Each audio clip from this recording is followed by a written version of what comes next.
ಒಂದು ಕಡೆ ವಿಶ್ವಕಪ್ ಫುಟ್ಬಾಲ್ ಟ್ರೋಫಿ ಎತ್ತಿ ಹಿಡಿದ ಸ್ಪೇನ್ ಆಟಗಾರರ ಸಂಭ್ರಮ.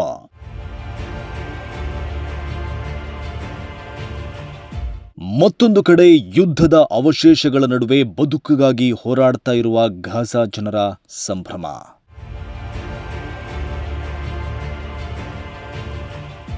ಎರಡು ಪ್ರಪಂಚಗಳನ್ನ ಒಂದೇ ಕ್ಷಣದಲ್ಲಿ, ಒಂದೇ ಭಾವನೆಯಲ್ಲಿ, ಒಂದೇ ಸಂಭ್ರಮದಲ್ಲಿ ಜೋಡಿಸಿದ್ದು ಫುಟ್ಬಾಲ್ ಎಂಬ ಕ್ರೀಡೆ. ಸ್ಪೇನ್ ವಿಶ್ವ ಚಾಂಪಿಯನ್ ಆದಾಗ ಮ್ಯಾಡ್ರಿಡ್ನಲ್ಲಿ ಸಾವಿರಾರು ಜನ ಬೀದಿಗಿಳಿದ್ರು. ಬಾರ್ಸಿಲೋನಾದಲ್ಲಿ ಧ್ವಜಗಳು ಹಾರಾಡಿದವು. ಸ್ಪೇನ್ನ ಪ್ರತಿಯೊಂದು ಪ್ರದೇಶವು ಹಬ್ಬದ ವಾತಾವರಣದಲ್ಲಿ ಮುಳುಗಿತ್ತು. ಅದೇ ಸಮಯದಲ್ಲಿ ಸ್ಪೇನ್ಗೆ ಸಾವಿರಾರು ಕಿಲೋಮೀಟರ್ ದೂರದಲ್ಲಿರುವ ಧ್ವಂಸಗೊಂಡ ಕಟ್ಟಡಗಳ ನಡುವೆ ವಿದ್ಯುತ್ ಇಲ್ಲದ ಕತ್ತಲಿನಲ್ಲಿ ಪ್ರತಿದಿನವೂ ಸೈರನ್ಗಳ ಸದ್ದು ಮೊಳಗುವ ಪ್ಯಾಲೆಸ್ತೀನ್ನ ಗಾಜಾ ಪಟ್ಟಿಯಲ್ಲೂ ಸ್ಪೇನ್ ಗೆಲುವಿನ ಸಂಭ್ರಮ ಮುಗಿಲು ಮುಟ್ಟಿತ್ತು.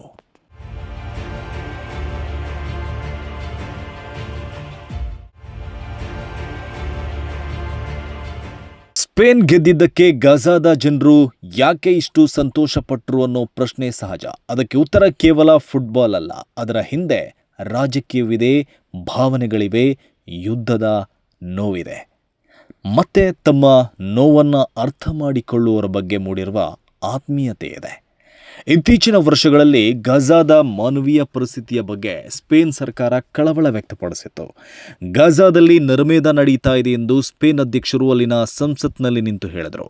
ಪ್ಯಾಲೆಸ್ತೀನ್ ವಿಚಾರದಲ್ಲಿ ಸ್ಪೇನ್ನ ಹಲವು ರಾಜಕೀಯ ನಾಯಕರು ಸಹಾನುಭೂತಿಯ ಧ್ವನಿ ಎತ್ತಿದ್ರು. ಇನ್ನು ಸ್ಪೇನ್ ಫುಟ್ಬಾಲ್ ತಂಡದ ಯುವ ತಾರೆ ಲಮೀನ್ ಯಮಾಲ್ ತಾನು ಪ್ಯಾಲೆಸ್ತೀನ್ ಪರವಾಗಿದ್ದೇನೆ ಅನ್ನೋದನ್ನು ಪ್ಯಾಲೆಸ್ತೀನ್ ಧ್ವಜವನ್ನು ಎತ್ತಿ ಹಿಡಿಯುವುದರ ಮೂಲಕ ಜಗತ್ತಿಗೆ ತಿಳಿಸಿದರು. ಅವರ ಈ ನಡೆ ಗಾಜಾದ ಅನೇಕ ಜನರ ಮನಸ್ಸಿನಲ್ಲಿ ಯಮಾಲ್ರನ್ನ ಒಬ್ಬ ಫುಟ್ಬಾಲ್ ಆಟಗಾರನಿಗಿಂತ ಹೆಚ್ಚಾಗಿ ಭರವಸೆಯ ಸಂಕೇತವಾಗಿ ರೂಪಿಸಿತು. ಪ್ಯಾಲೆಸ್ತೀನ್ ಪರವಾದ ಸ್ಪೇನ್ ದೇಶದ ಈ ನಿಲುವುಗಳು ಪ್ಯಾಲೆಸ್ತೀನ್ ಜನರ ಮನಸ್ಸಿನಲ್ಲಿ ಸ್ಪೇನ್ ಬಗ್ಗೆ ವಿಶೇಷ ಭಾವನೆ ಮತ್ತು ಭರವಸೆ ಮೂಡಿಸಿದೆ. ಅವರ ಪಾಲಿಗೆ ಸ್ಪೇನ್ ಕೇವಲ ಒಂದು ದೇಶ ಅಲ್ಲ, ತಮ್ಮ ನೋವನ್ನು ಕೇಳಲು ಪ್ರಯತ್ನಿಸಿದ ಧ್ವನಿಗಳಲ್ಲಿ ಒಂದಾಯಿತು. ಇನ್ನೊಂದು ಕಡೆ ಅರ್ಜೆಂಟೀನಾ ಮತ್ತು ಇಸ್ರೇಲ್ ನಡುವಿನ ಸಂಬಂಧಗಳು ಇತ್ತೀಚಿನ ವರ್ಷಗಳಲ್ಲಿ ಮತ್ತಷ್ಟು ಗಟ್ಟಿಯಾಗಿವೆ. ಅರ್ಜೆಂಟೀನಾದ ಅಧ್ಯಕ್ಷ ಜಾವಿಯರ್ ಮಿಲೆ ಇಸ್ರೇಲ್ ಪರವಾದ ತಮ್ಮ ಬೆಂಬಲವನ್ನು ಹಲವು ಬಾರಿ ಬಹಿರಂಗವಾಗಿ ವ್ಯಕ್ತಪಡಿಸಿದ್ದಾರೆ. ಇನ್ನು ಅರ್ಜೆಂಟೀನಾದ ಫುಟ್ಬಾಲ್ ದಂತಕತೆ ಮೆಸ್ಸಿ ಈ ಹಿಂದೆ ಇಸ್ರೇಲಿಗೆ ಭೇಟಿ ಕೊಟ್ಟು ನೆತನ್ಯಾಹು ಜೊತೆ ಕಾಣಿಸಿಕೊಂಡಿದ್ದರು.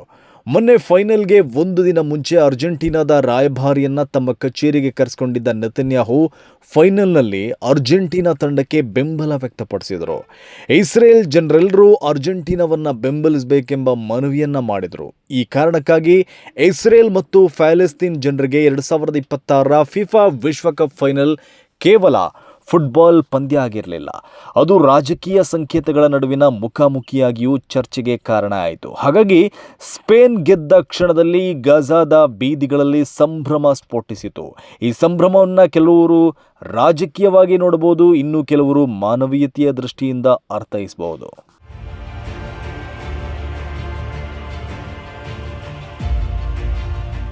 ಸ್ಪೇನ್ಗೆ ಗಾಜಾ ಬೆಂಬಲಿಸಿರುವ ಈ ಕಥೆಯಲ್ಲಿ ಅತ್ಯಂತ ಮನಮುಟ್ಟುವ ಕ್ಷಣವೂ ಇತ್ತು. ಅದು ಗಾಜಾದಲ್ಲಿ ನಡೆದ ಅಣುಕು ಫುಟ್ಬಾಲ್ ಫೈನಲ್ ಪಂದ್ಯ. ಅಮೆರಿಕದ ನ್ಯೂಯಾರ್ಕ್ನಲ್ಲಿ ಫಿಫಾ ಫೈನಲ್ ಮ್ಯಾಚ್ ನಡೆಯುವುದಕ್ಕೆ ಕೆಲವು ಗಂಟೆಗಳ ಮೊದಲು ಗಾಜಾದಲ್ಲೂ ಸ್ಪೇನ್ ಮತ್ತು ಅರ್ಜೆಂಟೀನಾ ಕಾದಾಡಿತ್ತು. ಗಾಜಾದ ಪಶ್ಚಿಮ ಭಾಗದಲ್ಲಿರುವ ಯುದ್ಧದಿಂದ ಧ್ವಂಸಗೊಂಡ ಒಂದು ಕ್ರೀಡಾಂಗಣದಲ್ಲಿ ತಾತ್ಕಾಲಿಕವಾಗಿ ನಿರ್ಮಿಸಲಾದ ಫುಟ್ಬಾಲ್ ಮೈದಾನದಲ್ಲಿ ಆ ಅಣುಕು ಫೈನಲ್ ಮ್ಯಾಚ್ ನಡೆಯಿತು. ಒಂದು ಕಾಲದಲ್ಲಿ ಸಾವಿರಾರು ಅಭಿಮಾನಿಗಳ ಚಪ್ಪಾಳಿಯಿಂದ ಮೊಳಗ್ತಾ ಇದ್ದ ಮೈದಾನ ಅದು ಇಂದು ಕುಸಿದ ಗ್ಯಾಲರಿಗಳು, ಗುಂಡಿನ ಗುರುತುಗಳು, ಸ್ಫೋಟದ ಗಾಯಗಳನ್ನು ಹೊತ್ತ ಗೋಡೆಗಳಿವೆ. ಯುದ್ಧ ಸೃಷ್ಟಿಸುವ ನಾಶದ ಸಂಕೇತದಂತಿರುವ ಆ ಮೈದಾನದಲ್ಲಿ ಫೈನಲ್ ಮ್ಯಾಚ್ನಲ್ಲಿ ಆಡಿದವರು ಸಾಮಾನ್ಯ ಆಟಗಾರರಲ್ಲ, ಅವರು ಯುದ್ಧದಿಂದ ಅಂಗಾಂಗ ಕಳೆದುಕೊಂಡಿರುವ ಗಾಜಾದ ಫುಟ್ಬಾಲ್ ಆಟಗಾರರು. ಇಸ್ರೇಲ್ ಬಾಂಬ್ ದಾಳಿಯಿಂದ ಕೈಕಾಲು ಕಳೆದುಕೊಂಡಿರುವ ಗಾಜಾದ ಫುಟ್ಬಾಲ್ ಆಟಗಾರರಲ್ಲಿ ಕೆಲವರು ಸ್ಪೇನ್ ಜೆರ್ಸಿ ಧರಿಸಿ ಆಡಿದರೆ ಇನ್ನು ಕೆಲವರು ಅರ್ಜೆಂಟೀನಾ ಜೆರ್ಸಿ ಧರಿಸಿ ಆಡಿದರು. ಅಣುಕು ಫೈನಲ್ನಲ್ಲೂ ಸ್ಪೇನ್ 3-1 ಗೋಲುಗಳ ಅಂತರದಲ್ಲಿ ಗೆದ್ದಿತ್ತು. ನ್ಯೂಯಾರ್ಕ್ನಲ್ಲಿ ನಡೆದ ಫೈನಲ್ನಲ್ಲೂ ಗೆದ್ದಿದ್ದು ಅದೇ ಸ್ಪೇನ್.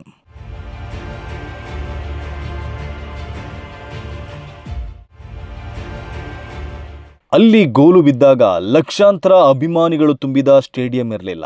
ಯಾರು ಕೋಟಿ ರೂಪಾಯಿ ಬಹುಮಾನ ಗೆಲ್ಲಿಲ್ಲ. ಆದರೆ ಅಲ್ಲಿ ಮೂಡಿದ ನಗು ವಿಶ್ವಕಪ್ ಟ್ರೋಫಿಗಿಂತಲೂ ಅಮೂಲ್ಯವಾಗಿತ್ತು.